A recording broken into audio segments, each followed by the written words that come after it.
Goa police जैसे हर साल मजबूत इंतजाम करती है, और इस साल मैं आपको ये बताना चाहूँगा कि आईआर बटालियन के 700 लोग ट्रेनिंग करके और 3rd आईआर बटालियन में ज्वाइन किया था। तो हमारे पास फोर्स भी इस बार एक्स्ट्रा है, जिसको नॉर्थ गोवा साउथ गोवा दोनों जगह तैनात किया गया है। इसके अलावा जो नॉर्थ गोवा और साउथ गोवा पुलिस है, वो उस दिन इवनिंग के टाइम में और लेट नाइट तक बहुत जगहों पे 100 से ज़्यादा जगहों पे नाकेबंदी के थ्रू अपनी प्रेजेंस बढ़ा रखा है। इसके अलावा टूरिस्ट पुलिस और कोस्टल सिक्योरिटी पुलिस, इसको भी तैनात किया गया है। एंड जो हमारे एंटी टेररिस्ट स्क्वाड के लोग हैं, उनको भी नॉर्थ गोवा और साउथ गोवा में कंटिन्यूस पेट्रोलिंग कर रहे हैं। जो हमारा बॉम्ब डिस्पोजल दस्ता होता है वो, और जो हमारा डॉग स्क्वाड है, इन सबको भी हमने नए साल पे इसमें तैनात किया है।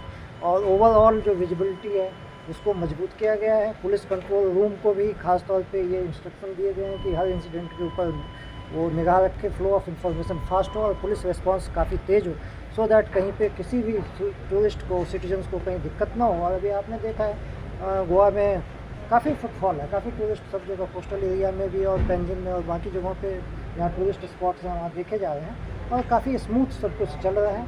ट्रैफिक मैनेजमेंट के ऊपर में भी खास तौर पे ध्यान दिया गया है। ट्रैफिक पुलिस जो हमारा यूनिट है उसको भी एक्स्ट्रा मैन पावर दिया गया है, ताकि जितने भी जंक्शन हैं उसके ऊपर में लोग हों और रेगुलेट करें।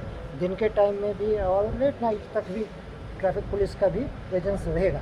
और हमें पूरी उम्मीद है कि सिटीजन्स और टूरिस्ट्स के सहयोग से सब लोग अच्छे तरीके से और सेफली नए साल को सेलिब्रेट कर पाएंगे। सर, नाकाबंदी की वजह से वो पैनिक सिचुएशन नहीं हो जाएगा ना?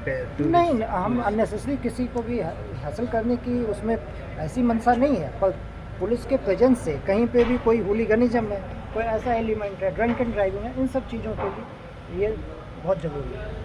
Thank you.